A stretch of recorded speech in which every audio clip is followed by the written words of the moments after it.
Capítulo 13. Da sentença e da coisa julgada. Seção I. Disposições gerais. Art. 485. O juiz não resolverá o mérito quando indeferir a petição inicial, o processo ficar parado durante mais de um ano por negligência das partes, por não promover os atos e as diligências que lhe incumbir, o autor abandonar a causa por mais de 30 dias. Verificar a ausência de pressupostos de constituição e de desenvolvimento válido e regular do processo. Reconhecer a existência de perempção, de litispendência ou de coisa julgada. Verificar a ausência de legitimidade ou de interesse processual. Acolher a alegação de existência de convenção de arbitragem ou quando o juízo arbitral reconhecer sua competência. Homologar a desistência da ação. Em caso de morte da parte, a ação for considerada intransmissível por disposição legal, e, nos demais casos prescritos neste Código.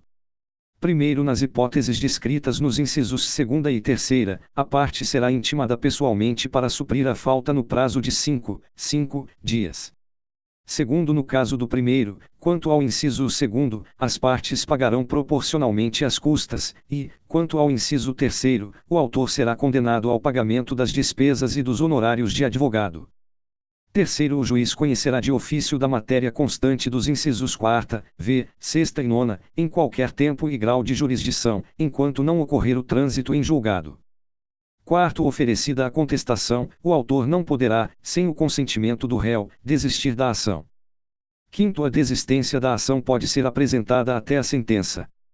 Sexto, oferecida a contestação, a extinção do processo por abandono da causa pelo autor depende de requerimento do réu.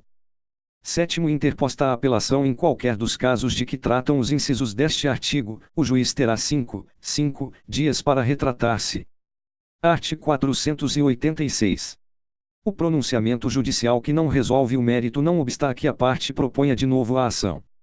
Primeiro, no caso de extinção em razão de litispendência e nos casos dos incisos I, 4ª, 6ª e 7ª do art. 485, a propositura da nova ação depende da correção do vício que levou à sentença sem resolução do mérito. Segundo, a petição inicial, todavia, não será despachada sem a prova do pagamento ou do depósito das custas e dos honorários de advogado. Terceiro, se o autor der causa, por três vezes, a sentença fundada em abandono da causa, não poderá propor nova ação contra o réu com o mesmo objeto, ficando-lhe ressalvada, entretanto, a possibilidade de alegar em defesa o seu direito. Art. 487. Haverá resolução de mérito quando o juiz acolher ou rejeitar o pedido formulado na ação ou na reconvenção. Decidir, de ofício ou a requerimento, sobre a ocorrência de decadência ou prescrição. Homologar. A. O reconhecimento da procedência do pedido formulado na ação ou na reconvenção. B. A transação. C. A renúncia à pretensão formulada na ação ou na reconvenção. Parágrafo único. Ressalvada a hipótese do primeiro do art. 332, a prescrição e a decadência não serão reconhecidas sem que antes seja dada às partes oportunidade de manifestar-se. Art. 488. Desde que possível, o juiz resolverá o mérito sempre que a decisão for favorável à parte a quem aproveitaria eventual pronunciamento nos termos do art. 485. Seção 2ª. Dos elementos e dos efeitos da sentença. Art. 489. São elementos essenciais da sentença. O relatório, que conterá os nomes das partes, a identificação do caso, com a suma do pedido e da contestação, e o registro das principais ocorrências havidas no andamento do processo. Os fundamentos, em que o juiz analisará as questões de fato e de direito. O dispositivo, em que o juiz resolverá as questões principais que as partes lhe submeterem. Primeiro, não se considera fundamentada qualquer decisão judicial, seja ela interlocutória, sentença ou acórdão, que se limitar à indicação, à reprodução ou à paráfrase de ato normativo, sem explicar sua relação com a causa ou a questão decidida. Empregar conceitos jurídicos indeterminados, sem explicar o motivo concreto de sua incidência no caso. Invocar motivos que se prestariam a justificar qualquer outra decisão. Não enfrentar todos os argumentos deduzidos no processo capazes de, em tese, infirmar a conclusão adotada pelo julgador. Se limitar a invocar precedente ou enunciado de súmula, sem identificar seus fundamentos determinantes nem demonstrar que o caso sob julgamento se ajusta àqueles fundamentos. Deixar de seguir enunciado de súmula, jurisprudência ou precedente invocado pela parte, sem demonstrar a existência de distinção no caso em julgamento ou a superação do entendimento. Segundo, no caso de colisão entre normas, o juiz deve justificar o objeto e os critérios gerais da ponderação efetuada, enunciando as razões que autorizam a interferência na norma afastada e as premissas fáticas que fundamentam a conclusão. Terceiro, a decisão judicial deve ser interpretada a partir da conjugação de todos os seus elementos e em conformidade com o princípio da boa-fé. Art. 490. O juiz resolverá o mérito acolhendo ou rejeitando, no todo ou em parte, os pedidos formulados pelas partes. Art. 491. Na ação relativa à obrigação de pagar quantia, ainda que formulado pedido genérico, a decisão definirá desde logo a extensão da obrigação, o índice de correção monetária, a taxa de juros, o termo inicial de ambos e a periodicidade da capitalização dos juros, se for o caso, salvo quando não for possível determinar, de modo definitivo, o montante devido. A apuração do valor devido depender da produção de prova de realização demorada ou excessivamente dispendiosa, assim reconhecida na sentença.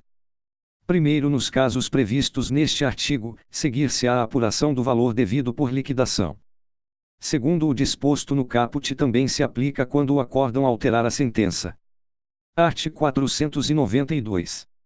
É vedado ao juiz proferir decisão de natureza diversa da pedida, bem como condenar a parte em quantidade superior ou em objeto diverso do que lhe foi demandado. Parágrafo único. A decisão deve ser certa, ainda que resolva a relação jurídica condicional. Art. 493.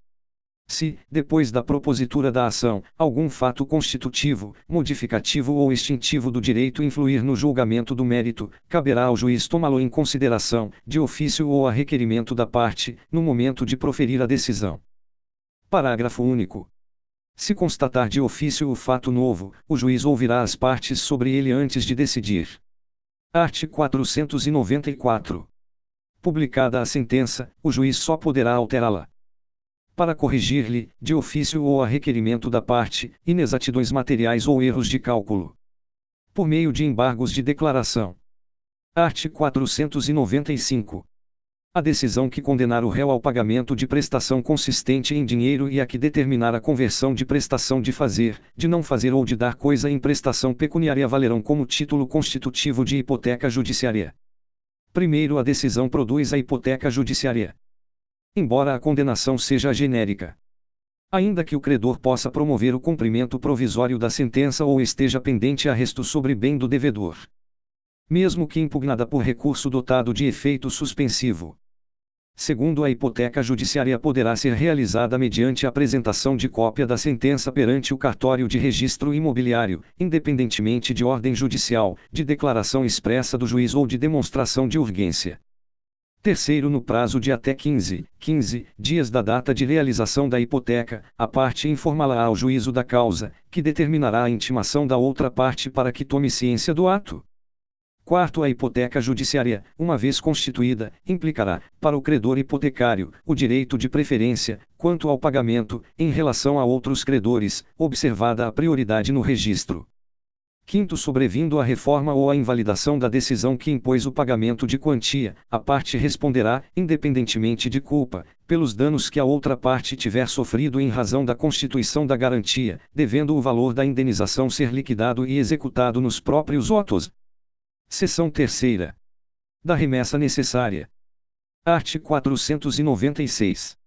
Está sujeita ao duplo grau de jurisdição, não produzindo efeito senão depois de confirmada pelo tribunal, a sentença proferida contra a União, os Estados, o Distrito Federal, os municípios e suas respectivas autarquias e fundações de direito público, que julgar procedentes, no todo ou em parte, os embargos à execução fiscal.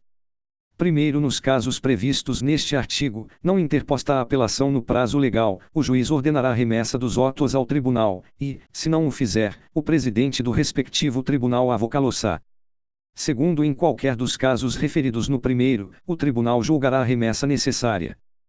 Terceiro, não se aplica o disposto neste artigo quando a condenação ou o proveito econômico obtido na causa for de valor certo e líquido inferior a 1.000 salários mínimos para a União e as respectivas autarquias e fundações de direito público.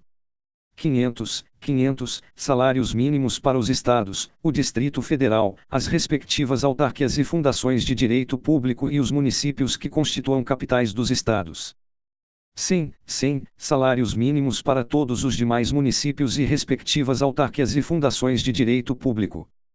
Quarto, também não se aplica o disposto neste artigo quando a sentença estiver fundada em súmula de Tribunal Superior, acórdão proferido pelo Supremo Tribunal Federal ou pelo Superior Tribunal de Justiça em julgamento de recursos repetitivos, entendimento firmado em incidente de resolução de demandas repetitivas ou de assunção de competência, entendimento coincidente com orientação vinculante firmada no âmbito administrativo do próprio ente público, consolidada em manifestação, parecer ou súmula administrativa. Seção 4ª. Do julgamento das ações relativas às prestações de fazer, de não fazer e de entregar coisa. Art. 497. Na ação que tenha por objeto a prestação de fazer ou de não fazer, o juiz, se procedente o pedido, concederá a tutela específica ou determinará providências que assegurem a obtenção de tutela pelo resultado prático equivalente. Parágrafo único.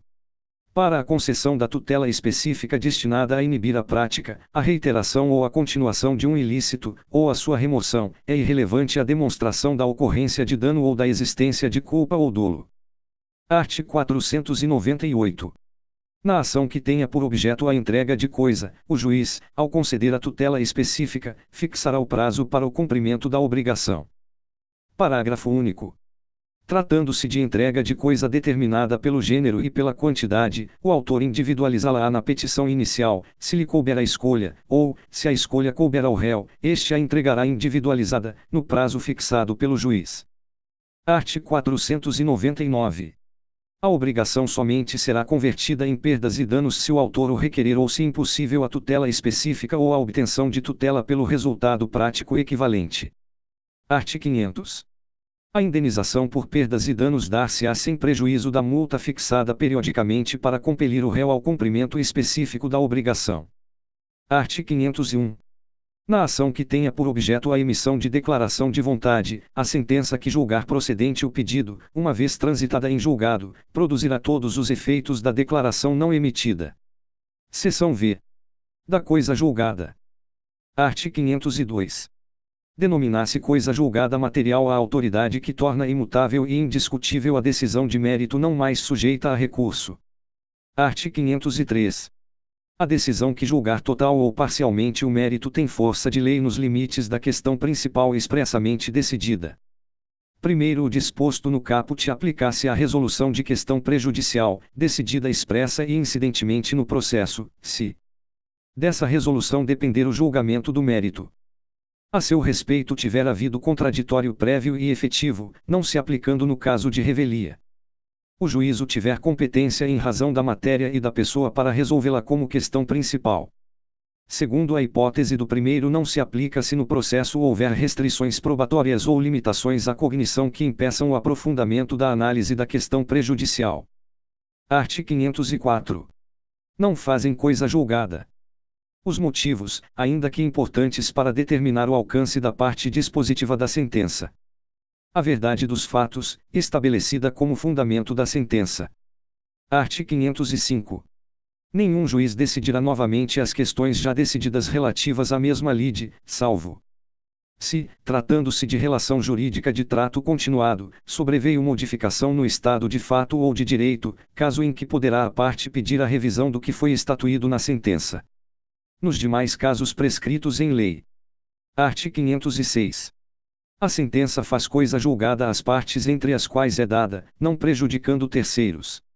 Art. 507. É vedado à parte discutir no curso do processo as questões já decididas a cujo respeito se operou a preclusão. Art. 508. Transitada em julgado a decisão de mérito, considerar-se-ão deduzidas e repelidas todas as alegações e as defesas que a parte poderia opor tanto ao acolhimento quanto à rejeição do pedido. Capítulo 14. Da liquidação de sentença. Art. 509. Quando a sentença condenar ao pagamento de quantia ilíquida, proceder-se-á à sua liquidação, a requerimento do credor ou do devedor. Por arbitramento, quando determinado pela sentença, convencionado pelas partes ou exigido pela natureza do objeto da liquidação. Pelo procedimento comum, quando houver necessidade de alegar e provar fato novo. Primeiro, quando na sentença houver uma parte líquida e outra ilíquida, ao credor é lícito promover simultaneamente a execução daquela e, em autos apartados, a liquidação desta. Segundo, quando a apuração do valor depender apenas de cálculo aritmético, o credor poderá promover, desde logo, o cumprimento da sentença. Terceiro, o Conselho Nacional de Justiça desenvolverá e colocará à disposição dos interessados programa de atualização financeira. Quarto, na liquidação é vedado discutir de novo a lide ou modificar a sentença que a julgou. Art. 510. Na liquidação por arbitramento, o juiz intimará as partes para a apresentação de pareceres ou documentos elucidativos, no prazo que fixar, e, caso não possa decidir de plano, nomeará perito, observando-se, no que couber, o procedimento da prova pericial. Art. 511.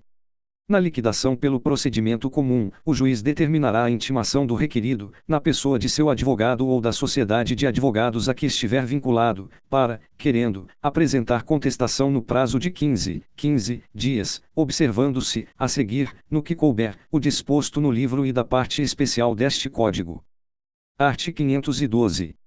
A liquidação poderá ser realizada na pendência de recurso, processando-se em autos apartados no juízo de origem, cumprindo ao liquidante instruir o pedido com cópias das peças processuais pertinentes.